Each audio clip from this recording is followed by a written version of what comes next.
और एक समाज को एक दिशा निर्देश इस प्रश्न के, इस टॉपिक के ऊपर, इस विषय के ऊपर हो जाए। तो महाराज जी आप इसका राधे राधे। महाराज जी आपके चरण कमलों में सादर दंडवत प्रणाम। महाराज जी पिछले 3 महीनों से आपके प्रवचनों को नियमित सुनने के बाद ऐसा लगने लगा कि मैं पशु से भी निम्नवत जीवन जी रहा हूं।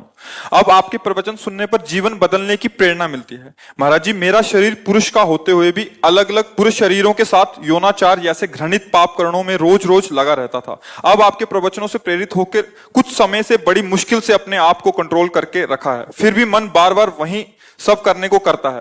महाराज जी वैवाहिक जीवन भी तलाक तक की नौबत आ चुकी है। महाराज जी आप मेरी अंतिम शरणागति हो, कृपया मुझे इस पापाचरण से बचाने का सत्मार्ग प्रदान कीजिए। मैंने ऐसा निश्चय किया कि हर 2 महीने तक शरीर को पवित्र रखकर आपके दर्शन करने आया करूंगा, ताकि आपके दर्शन की प्रेरणा मुझे इस पाप कर्म से दूर रखे तथा इससे मुझे निवृत्त कर सके। पहले तो हम आपका धन्यवाद देते हैं कि अभी आप में इतना आत्मबल बचा है कि आप अपनी कमी को सभा में रख रहे हैं। आप बहुत मतलब अभी आत्मबल से युक्त है ना, ऐसी बातें समाज में नहीं रखी रहती, हिम्मत नहीं होती ना ऐसा कहना, अपनी कमियों को प्रकाशित किया। तो इसका मतलब कहीं किसी कोने में अभी सत्य का अस्तित्व है। देखो ये तुम्हारी ही गलती नहीं है, ये संपूर्ण सृष्टि में काम अपना तांडव मचाए हुए। भाई हम चुप हैं, तुम चुप हो, लेकिन तुम मुखर हो गए तो सबकी दृष्टि तुम्हारे पे जाएगी। फिर लौट के अगर अपने हृदयों में देखा जाए तो कुछ ऐसा ही है सबका जीवन। ओपन हो गई तो फिर मुख में कालिक पोती, समाज का ऐसा स्वरूप। लेकिन जो कालिक पोत रहा वो भी अपने हृदय को देखे। काम कोई ऐसा नहीं कि किसी को बख्श दे, उसी को बख्शता है जिसने भगवान को आश्रयदाता मानकर और भजन शुरू किया। अब तुम्हारे प्रश्न का उत्तर देते हैं। ये काम सुख बुद्धि होने के कारण आदरणीय और प्रिय हो गया, नहीं हुआ? सुख मिलने के कारण। आप ईमानदारी से बताओ, क्या आज तक आपको तृप्ति हुई? सच्ची बताना। नहीं ना? आज भी वही चाह है जो पहले से थी। इसका मतलब कभी नहीं हो सकती, क्योंकि वहां नहीं है सुख। विचार खुले, जब आपने प्रश्न किया तो इस शरीर में है क्या? इस शरीर में है क्या? मल और मूत्र के ही तो द्वार हैं, जहां छू जाने पर हाथ हमको पवित्र करना पड़ेगा। क्या है? दुर्गंध युक्त, चाहे जितना सुगंधित पेय पियो, भोजन पाओ, 6 घंटे बाद दुर्गंध युक्त मल बन जाएगा। एक मल का द्वार है। चाहे जितना सुंदर जूस और दूध पियो, एक मूत्र बन जाएगा। दोनों के द्वार हैं, मल और मूत्र। उसके सेवन का केवल एक ही मार्ग बताया गया है कि संतानोत्पत्ति रूपी जो भगवान की सृष्टि का क्रम है, उसकी पूर्ति के लिए काम का आदर किया गया है। भगवान ने कहा धर्मयुक्त काम मैं हूं, अर्थात जो ये सृष्टि जनित क्रिया है, संयम के द्वारा संतानोत्पत्ति करने के लिए ये जो पाणी ग्रहण संस्कार किया जाता है, इसकी ये वैराग्य को प्राप्त हो जाएगा, घृणा को प्राप्त हो जाएगा, और वो सच्चे मार्ग का पथिक बन जाएगा। पति पत्नी दोनों एक ही धर्म का आश्रय लेकर, भगवद आश्रय लेकर संतान उत्पन्न करना, मानो सृष्टि रूपी भगवान की पूजा करना। बस इतने के लिए काम का आदर है। ये व्यर्थ में गंदे आचरण करना है। ये जो अभी इन्होंने प्रश्न के पहले हमें बताया, क्योंकि हम तो बच्चापन से गंगा किनारे रहे, शास्त्र की बात तो हमें पता है, लेकिन ऐसा पता कि स्त्री स्त्री से आसक्त हो जाए, हमने तो सुना है मोह न नारी नारी के रूपा। शास्त्र तो ऐसा आज उल्टा, और कलयुग का यही उल्टा कि स्त्री क्या बताया था, स्त्री स्त्री के हाँ, अब इनका तो मतलब हमें कहीं शास्त्र में परिचय ही नहीं मिला। ये तो मतलब कलयुग की देन हो रही है। देखो, यदि तुम्हें भगवान ने मानव दे दी है और सुख और शांति की इच्छा है, तो वो केवल भगवान की शरण में, भगवान के नाम में। नहीं तो जैसे मन समझाता है कि एक बार भोग लूं तो शांति मिल जाएगी, ऐसा मन कहता है कि जो इच्छा होती है एक बार तो यार देख लेते हैं। आपने अनेकों बार देखा है, अनेकों शरीरों को देखा है, ईमानदारी से आप कह रहे हो, फिर भी आपकी वृत्ति वही है। आज से अपने इस दगाबाज मन की सलाह को मारना सीखो, महात्मा बन जाओगे। कुछ नहीं बिगड़ा है। हमारे भगवान की ऐसी ही कृपा है, नहीं तो किसी का उद्धार ना हो। कितना भी बड़ा अपिचेत सुदुराचारो भजते माम अनन्य भाग साधुरेव समंतव्या। भगवान कह रहे मैं उसे साधु मानता हूं, सम्यक व्यवसिता ऐसा। बस ये ध्यान रखना, इसका अर्थ समझ लेना। उसने बुद्धि से निश्चय कर लिया कि यार अब इसमें किसी में सुख नहीं है, हम जो सुख शांति पाना चाहते हैं वो इनमें नहीं है, वो भगवान में है। अगर ये जो आजकल चला है जीवन नाश की लीला, ये बहुत खतरनाक है। जैसे बच्चे गंदे आदतों में फंसते चले जा रहे हैं। अब नए नए लड़के 30 के हो गए, मुझे ब्याह नहीं करना, माता पिता कहते हैं नहीं, क्यों? क्योंकि उनकी रुचि स्त्री शरीर में नहीं, पुरुष शरीर में है।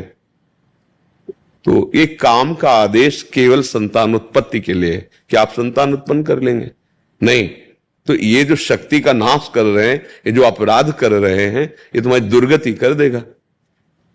तुम्हारे मनोरंजन के लिए थोड़ी तुम्हारा शरीर मिला है। तुम्हारे शरीर पर तुम्हारा अधिकार केवल सत्कर्म करने के लिए है।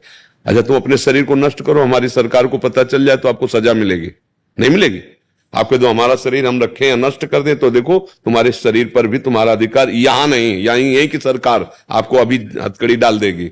फिर अलौकिक सरकार, आप मनमानी आचरण करने के लिए नहीं, आपका स्त्री में राग नहीं है, आप ब्रह्मचर्य धारण करते हुए ऐसे तेजस्वी महान बनो, देश की सेवा करो, अपने आत्मा का उद्धार करो जो फंस गई है दुर्गति में। उसको ऐसा थोड़ी कि गंदी आदतों में फंसा के नारकी होनी। कैसे कैसे, मतलब आप थोड़ी देर विचार करो, कहां तुम सुख ढूंढ रहे हो, कहां ढूंढ रहे हो? अरे पागल उसमें सुख है। अच्छा, तुम यहां हमारे पास क्यों आए हो? कोई भी, हम क्या लगते हैं तुम्हारे? किस लिए आप यहां आए हो? हम आपसे अगर प्रश्न करें, भले आप उत्तर न दे पाए लेकिन उसका उत्तर हम देते हैं। आप इस बात के लिए आए हो कि जो मैं कर नहीं पाया वो आप कर लिए, जो मैं नहीं कर पाया वो आप कर लिए, इसलिए हम हाथ जोड़ते हैं और आपसे जानना चाहते हैं कि मैं कैसे निकलूं, जहां नहीं फंसना चाहिए वहां फंस गया। सार बात है ये, कुछ नहीं है। पांच भौतिक शरीर जैसे हमारा तैसे आपका, जो आप भगवान के अंश हो वैसे मैं अंश हूं। पर भगवान की कृपा से बचपन से बात समझ में आएगी कि बहुत जन्म बीत गए धोखे में, ये जन्म बिल्कुल धोखे। ठाकुर कृपा से लग गई ब्रक, 13 वर्ष की अवस्था से लेकर जैसे भगवान ने चलाया आज तक वैसे। ए भाई, हमारी बात जैसे तुमने बताई ना, ऐसे हमारी बात मान लो। हां, सुख मिला, वो सुख मिला जो त्रिभुवन में कभी कहीं नहीं मिल सकता, केवल भगवान की शरण में होकर। आप जैसे दुख, तो देखो किडनी फेल है, मां के गर्भ से इसकी रचना हुई थी। पॉलिसिस्ट किडनी ये रोग है जो मां के गर्भ से वंशानुगत होता है। 35 वर्ष की अवस्था में प्रकाशित हुआ, 18 साल हो गए इसका दुख। अभी थोड़ी देर में डायलिसिस में जाएंगे। कोई दुख नहीं हमें, पाई भर दुख नहीं। तुम्हें लग रहा है मैं दुखी हूं, मैं चिंतित हूं, मैं डिप्रेशन में? नहीं, ये मिला है। हर दुख सह करके उस सच्चिदानंद के मार्ग में दौड़ते हुए काम क्रोध लोभ मोह मद मत्सर एक एक की वृत्ति को देख करके इनसे बचाव पक्ष रखते हुए निकल जाना। हमें तो लगता है कि इनको स्त्री शरीर से प्यार नहीं, वो काहे को धोखे में किसी को डालते हैं। अरे उसके लिए तो दूसरा वर मिल जाता, आपने उसको स्वीकार किया और उसके प्यार का विभाजन उसको बर्दाश्त नहीं होगा। आप समझो उसके हृदय को कितना दुख हो रहा है कि वो जब जान रही मेरा पति ऐसे आचरणों से उसके, अब आपको क्या अपराध नहीं लग रहा? आप सोचो कैसे पापाचरण में उतरे हो, कहां उतरे हो। अभी चांद से निकलो। महाराज जी, जैसे आपने बोला कि विवाह की इच्छा नहीं होती, वैसे हमारे पास बहुत सारे ऐसे प्रश्न आते हैं कि वो विवाह नहीं करना चाहते, बट पारिवारिक इतना दबाव होता है कि वो क्या खुल के अपनी बात रखें? नहीं, रखना चाहिए खुल के बात। किसी लड़की के साथ धोखाबाजी करोगे तो तुम्हारे, या कोई लड़की किसी पुरुष के साथ धोखाबाजी, तुम्हारी स्त्री शरीर में आ सकती है तो खुल के बात करो ना, खुल के बात करो। दूसरे की जिंदगी के साथ खिलवाड़ क्यों करो? मान लो आपको वो जो, हमें तो शब्द याद नहीं, हाँ, तो आप किसी वर को आप वर्ण करें समाज और पिता आदि की दबाव के कारण, और आपको वो प्रिय है नहीं, फिर उसकी जिंदगी के साथ धोखा हुआ। या आप जो दूसरा शब्द है उस, हाँ, वो आपको लड़की प्रिय नहीं लेकिन आप अपनी शान मर्यादा रखने के लिए, तो वो तुम्हारी मर्यादा रखने केवल चीज है क्या? वो तो पाणी ग्रहण की अपने जीवन की हर आवश्यकता आपसे पूर्ति कराना चाहेगी। अगर ऐसा नहीं तो आप उसके साथ दगा कर, और फिर आप कहां गिर रहे हैं? आपका मतलब मुझे तो इतना ऐसा लगता है कि भगवान ने बड़ी कृपा कर दी।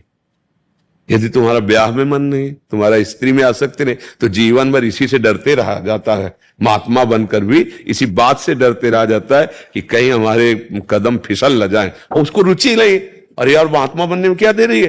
तुम पैंट शर्ट में महात्मा रह सकते हो, ब्रह्मचारी रहो, खूब व्यायाम करो, भगवान नाम जप करो, नौकरी पेशा करो, समाज सेवा में लगा दो, जीवन कृतार्थ हो जाए। काहे को गंदे। महर्षि, बात यहीं तक रुक जाए तो ठीक है, बट जैसे आपने बोला स्त्री में रुचि नहीं है बट पुरुष में है। अरे ये हाँ, ये माया का बहुत मलिन फंदा पड़ गया। माया को बहुत मलिन फंदा पड़ गया। कामोपभोग में जो ऐसी रति हो गई, बहुत ही हानिप्रद है, बहुत हानिप्रद है। क्योंकि हमारा जीवन केवल कामोपभोग के लिए नहीं है, हमारा जीवन काम पर विजय प्राप्त करके राम की प्राप्ति के लिए है। विश्राम, आत्मबोध प्राप्त करने के, केवल यही सुख हमारे लिए है क्या? भाई, बंदर, कुत्ता, कबूतर, पशु पक्षी सब इसी में लगे हैं। फिर कहा गया, दुर्लभो मानुषो देहो देही नाम क्षण भंगुरहा तत्रापि दुर्लभम मन्येत वैकुंठ प्रिय दर्शनम। बड़ा दुर्लभ मानव देह, इसके लिए दुर्लभ देह, बहुत मतलब हानि का